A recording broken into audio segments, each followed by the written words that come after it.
नारायणी की नमस्कार, जय माता दी। वाणी के कारक बुध ग्रह, जिनको युवराज भी कहा जाता है, यह तर्क के कारक होते हैं और यह बुद्धि के कारक भी होते हैं। लगभग 17 दिन तक देव गुरु बृहस्पति की मीन राशि का गोचर पूर्ण करने के बाद यह 17 दिन के लिए सेनापति मंगल की मेष राशि में गोचर कर रहे हैं और यहां पर बुध ग्रह 7 मई से लेकर गोचर करेंगे 23 मई तक, जब होगा राजा सूर्य का अपने मंत्री बुध के साथ मिलन, बनेगा बुधादित्य योग। जी हाँ प्रिय दर्शकों, आप देखना अष्टोदेव और मैं हूं डीडी शास्त्री। 27 मई को युवराज बुध प्रवेश कर गए थे देवगुरु बृहस्पति की मीन राशि में और लगभग 17 दिन के बाद, लगभग 70 डेज के बाद, यानी 70 दिन के बाद यह युवराज बुध ग्रह 7 मई को प्रवेश करेंगे सेनापति मंगल की मेष राशि में। जी हां प्रिय दर्शकों, 7 तारीख को प्रातः 4:06 में यह बुध ग्रह, जो वाणी के कारक होते हैं, तर्क के कारक होते हैं, बुध ग्रह व्यक्ति को गजब का कॉन्फिडेंस देते हैं। आपकी वाचाल शक्ति के कारक यही बुध ग्रह होते हैं।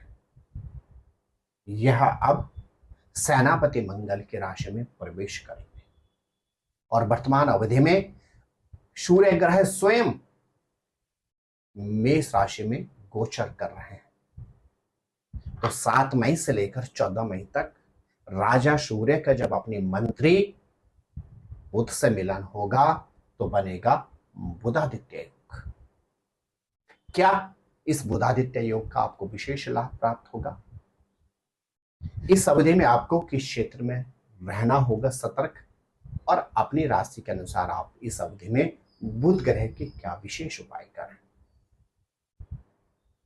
जी हां प्रिय दर्शक, इस गोचर स्पेशल प्रोग्राम अर्थात ट्रांजिट पर आधारित इस विशेष एपिसोड में आपका हार्दिक अभिनंदन और स्वागत है। बात करते हैं सबसे पहले मेष राशि वालों की। 7 तारीख को प्रातः 4:06 में बुध ग्रह स्वयं आपकी राशि में प्रवेश कर जाएंगे और मेष राशि के जातकों के लिए बुध ग्रह होते हैं तृतीय और छठे भाव के कारक। अब एक और आपके अंदर गजब की तर्क क्षमता उत्पन्न होगी, तो वहीं दूसरी ओर सूर्य और बुध के मिलन से बनने वाले इस बुधादित्य योग से आपको गजब का कॉन्फिडेंस प्राप्त होगा, सुखद दाम्पत्य जीवन की अनुभूति होगी, पैतृक संपत्ति से संबंधित आपको लाभ प्राप्त होगा और यहां तक कि आपके ग्रह नक्षत्र कहते हैं इस अवधि में आपको व्यक्ति के मतभेद और वाद विवाद से भी निवृत्ति प्राप्त होगी, लेकिन आपको ओवर कॉन्फिडेंस से बचना होगा। आप इस अवधि में नित्य पालक गौ माता को खिलाएं, आपको वाणी से संबंधित ऊर्जाओं से निवृत्ति प्राप्त होगी। मेरे प्रिय वृषभ राशि के जातकों, सूर्य ग्रह आपके लिए बहुत महत्वपूर्ण होते हैं, तो उनसे भी महत्वपूर्ण आपके लिए बुध ग्रह होते हैं। 7 मई से लेकर 23 मई तक बुध ग्रह आपके गोचर करेंगे द्वादश भाव में सूर्य के साथ। आपके ग्रह नक्षत्र कहते हैं इस अवधि में खर्चे आपके अधिक हो सकते हैं, लेकिन खर्चे अच्छी वस्तुओं पर आप खर्च करेंगे, अर्थात संतान की शिक्षा पर आप खर्च कर सकते हैं। इस अवधि में संतान के साथ आप किसी रमणीक स्थल की यात्रा कर सकते हैं और यहां तक कि आपके ग्रह नक्षत्र कहते हैं इस अवधि में बुध ग्रह परिवार के साथ आपको धार्मिक यात्राओं के अवसर भी प्राप्त कर सकते हैं। यदि आपकी राशि है वृष, तो इस अवधि में आप प्रत्येक बुधवार के दिन हरी वस्तुएं किन्नर को अर्पण करें। मेरे प्रिय मिथुन राशि के जातकों, आपके राशि के स्वामी बुध ग्रह 7 मई को आपके एकादश भाव में गोचर कर जाएंगे। एक और आपको प्रोफेशन में अतिरिक्त अवसर प्राप्त होंगे, तो तो वही संतान से संबंधित उलझनों से आपको निवृत्ति प्राप्त होगी। रुका हुआ धन भी आपको प्राप्त हो सकता है। इस अवधि में आप प्रयास करें, अति आत्मविश्वास से बचने का प्रयास करें। आपके ग्रह नक्षत्र कहते हैं आप नित्य गणेश चालीसा का पाठ करें। बुध ग्रह की इस अवधि में आपको विशेष कृपा प्राप्त होगी। मेरे प्रिय कर्क राशि के जातक, आपके लिए बुध ग्रह होते हैं बुध ग्रह होते हैं तृतीयेश और द्वादशेश के कारक, और अब यह आपके दसम भाव में प्रवेश करेंगे। सूर्य के साथ गोचर करते हुए बुधादित्य योग का निर्माण करेंगे। तो कर्क राशि के जातकों को इस अवधि में प्रोफेशन में अतिरिक्त अवसर प्राप्त होंगे, पद प्रमोशन की संभावना बनती है। आर्थिक क्षेत्र में भी आपको लाभ होगा और परिवार के अंदर धार्मिक अथवा मांगलिक कार्य के आयोजन की संभावना तो है, लेकिन पारिवारिक रोग और व्याधि से भी आपको जूझना पड़ सकता है। आप बुधवार के दिन एक नारियल लेकर 8 बार एंटी क्लॉक अपने सर से वार कर जल प्रवाह कर दें। बुध ग्रह से संबंधित उलझनों से निवृत्ति प्राप्त होगी। इसने ही सिंह राशि के जातक, आपके लिए बुध ग्रह द्वितीय और एकादश के कारक होते हैं। यह दोनों भाव धन से जुड़े हुए होते हैं, और अब बुध ग्रह सूर्य के साथ आपके नवम भाव में गोचर कर रहे हैं। यह समय आपके लिए विशेष लाभदायक रहेगा। एक और आपके बैंक बैलेंस में वृद्धि होगी, तो दूसरी ओर आपको प्रोफेशन में अतिरिक्त अवसर प्राप्त होंगे। भाग्य का भरपूर सानिध्य प्राप्त होगा। देश से विदेश, घर से दूर यदि जाना चाहते हैं तो इस अवधि का आपको पूर्ण रूप में लाभ उठाना चाहिए। आपके ग्रह नक्षत्र कहते हैं प्रत्येक बुधवार के दिन इस अवधि में हरी रोटी को बरगोड़ रखकर गौ माता को खिलाएं। बुध ग्रह का विशेष आशीर्वाद आपको प्राप्त होगा।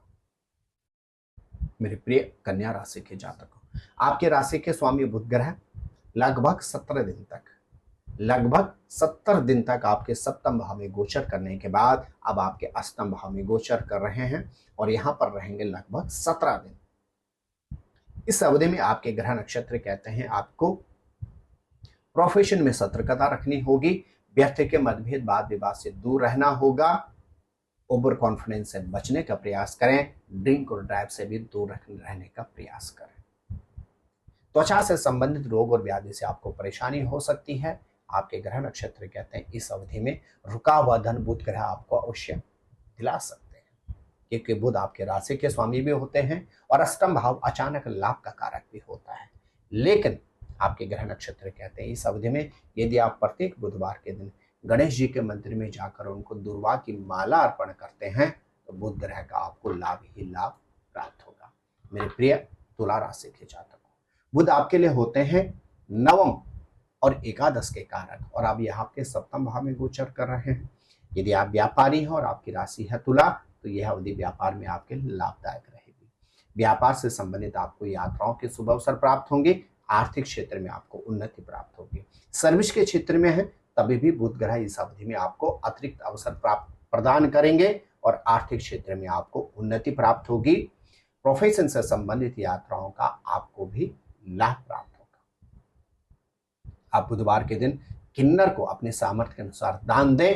बुध ग्रह की आपको विशेष कृपा प्राप्त होगी। मेरे प्रिय वृश्चिक राशि के जातकों, बुध ग्रह आपके लिए होते हैं अष्टमेश और एकादशेश के कारक, और यह अब आपके छठे भाव में गोचर कर रहे हैं। छठा भाव रोग, शोक और उलझनों का कारक होता है।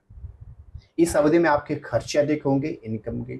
इनकम में थोड़ी सी कमी रहेगी। अचानक खर्चे सामने आ सकते हैं। घटनाओं दुर्घटनाओं से सतर्क रहना होगा। और इस अवधि में वृश्चिक राशि के जातकों को विशेष तौर से कंट्रोवर्सी और वाद विवाद से भी दूर रहने का प्रयास करना होगा। लेकिन आपके ग्रह नक्षत्र कहते हैं इस अवधि में रुके हुए कार्य अवश्य पूर्ण हो सकते हैं। आप विशेष रूप से प्रत्येक बुधवार के दिन प्रयास करें गौ माता को हरा चारा खिलाएं। आपको बुध ग्रह से संबंधित उलझनों से निवृत्ति प्राप्त होगी। मेरे प्रिय धनु राशि के जातक, आपके लिए बुध ग्रह होते हैं सप्तम और दसम के कारक, और अब यह आपके पंचम भाव में गोचर करेंगे। बुधादित्य योग का निर्माण करेंगे। आपके लिए यह अवधि विशेष लाभप्रद रहेगी। एक और प्रोफेशन में आपको अतिरिक्त अवसर प्राप्त होंगे, तो वहीं दूसरी ओर संतान से संबंधित उलझनों से आपको निवृत्ति प्राप्त होगी। आर्थिक क्षेत्र में आपको अतिरिक्त अवसर प्राप्त होंगे। भाग्य का भरपूर सानिध्य प्राप्त होगा, तो सुखद दाम्पत्य जीवन की भी आपको अनुभूति होगी। गणेश चालीसा का नित्य पाठ करें और बुध ग्रह के इस विशेष आशीर्वाद का लाभ उठाएं। मेरे प्रिय मकर राशि के जातक, आपके लिए बुध ग्रह होते हैं सस्टेस और रोमेश के कारक, और अब बुध ग्रह आपके चतुर्थ भाव में प्रवेश करेंगे 7 मई से लेकर 23 मई तक।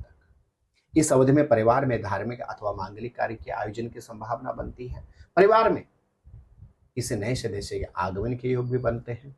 भूमि भवन से संबंधित आपको लाभ प्राप्त होगा। यहां तक कि आपके ग्रह नक्षत्र कहते हैं इस अवधि में आप निर्माण से संबंधित कार्य भी प्रारंभ करने जा रहे हैं।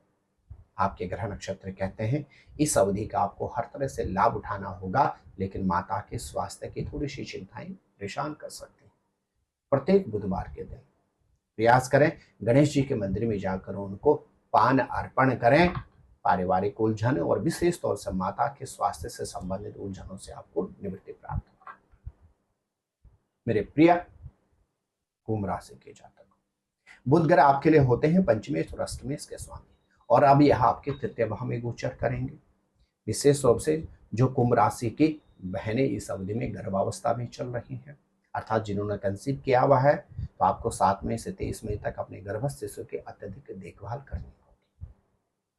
इस अवधि में कुंभ राशि के जातकों के ग्रह नक्षत्र कहते हैं प्रोफेशन में अचानक अतिरिक्त अवसर प्राप्त हो सकते हैं, लेकिन वाहन से संबंधित सावधानी रखनी होगी और भूलवश भी इस अवधि में ऋण देने से बचें। आपके ग्रह नक्षत्र कहते हैं प्रत्येक बुधवार के दिन रोटी के ऊपर शहद रखकर गौ माता को अर्पण करें। गर्भस्थ शिशु के अतिरिक्त आर्थिक क्षेत्र में भी आपको लाभ प्राप्त होगा। मेरे प्रिय मीन राशि के जातक, आपके लिए बुध बहुत महत्वपूर्ण होते हैं। एक और परिवार के कारक होते हैं, तो दूसरी ओर सुखद दाम्पत्य जीवन के अतिरिक्त व्यापार के कारक भी होते हैं। अब बुध ग्रह आपके द्वितीय भाव में सूर्य के साथ युति से बनाएंगे बुधादित्य योग। आपके ग्रह नक्षत्र कहते हैं इस अवधि में आपको व्यापार में अतिरिक्त अवसर प्राप्त होंगे, तो वहीं दूसरी ओर आपके ग्रह नक्षत्र कहते हैं इस अवधि में परिवार में धार्मिक अथवा मांगलिक कार्य के आयोजन की संभावना भी बनती है। बुध ग्रह के अष्टम भाव पर भी दृष्टि रहेगी। अचानक घटनाओं दुर्घटनाओं से सतर्क रहना होगा। ड्रिंक और ड्राइव से आपको सतर्कता रखनी होगी। वाहन चलाते समय बहुत ज्यादा अलर्ट रहें। आपको 7 मई से 23 मई के मध्य प्रयास करना है प्रत्येक बुधवार के दिन गौ माता की सेवा करें, और अपने सामर्थ्य के अनुसार किन्नर को यदि आप दान देते हैं तो बुध ग्रह का यह गोचर आपके लिए विशेष कल्याणकारी सिद्ध होगा। मेरे प्रिय मीन राशि के जातकों, ग्रह गोचर और विशेष तौर से बुध ग्रह का यह ट्रांजिशन आपके लिए विशेष कल्याणकारी सिद्ध हो सकता है। प्रिय दर्शकों, लगभग 70 डेज अर्थात 70 दिन तक बुध ग्रह देवगुरु बृहस्पति की मीन राशि में गोचर पूर्ण करने के बाद 7 मई से लेकर 23 मई तक लगभग 17 दिन तक सेनापति मंगल के मेष राशि में गोचर करेंगे, और यहां पर 14 मई तक सूर्य और बुध की युति से बनेगा बुधादित्य योग। बुधादित्य योग गवर्नमेंट से संबंधित क्षेत्र में कार्य करने वाले जातकों के लिए विशेष लाभदायक रहता है। जो राजनीति के क्षेत्र में कार्य हैं उनके लिए भी यह अवधि विशेष लाभदायक रहेगा। इस अवधि में संवाद जो रुका हुआ था वह संवाद पुनः प्रारंभ होगा। बुध ग्रह वाणी के कारक होते हैं, बुध ग्रह तर्क के कारक भी होते हैं, बुध ग्रह बुद्धि के कारक भी होते हैं। यह अवधि लगभग सभी राशि के जातकों के लिए किसी न किसी क्षेत्र में लाभप्रद अवश्य रहेगी। आप स्वस्थ रहें, मस्त रहें, अपना ख्याल रखें। जय रानी की नमस्कार, जय माता दी।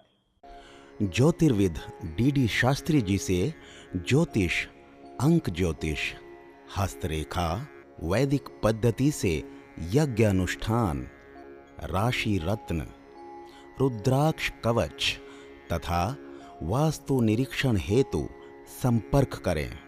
संपर्क हेतु हमारे फ़ोन नंबर हैं 9810627053, 9818827053। हमारी वेबसाइट है www.vedicjyotish.com। परामर्श शुल्क प्रदान कर संपर्क हेतु समय सुबह 10 बजे से शाम 6 बजे तक। हमारे संस्थान में योग्य विप्रों के द्वारा समस्त वैदिक कर्म जैसे पूजा पाठ, यज्ञ, जप, हवन, जन्मदिन पूजन, नवग्रह शांति, ग्रह कलेश, काल सर्प दोष निवारण पूजन, व्यापार वृद्धि पूजन, विवाह संस्कार, भूमि पूजन, गृह प्रवेश, शिवार्चन, महामृत्युंजय जाप, बगलामुखी जाप आदि समस्त वैदिक कर्म सुसंपन्न किए जाते हैं। संपर्क हेतु हमारे फोन नंबर हैं 9811062705 9818827053। परामर्श शुल्क प्रदान कर संपर्क हेतु समय सुबह 10 बजे से शाम 6 बजे तक। हमारी आने वाली वीडियो को सबसे पहले देखने के लिए अष्टोदेव यूट्यूब चैनल को अभी सब्सक्राइब करें।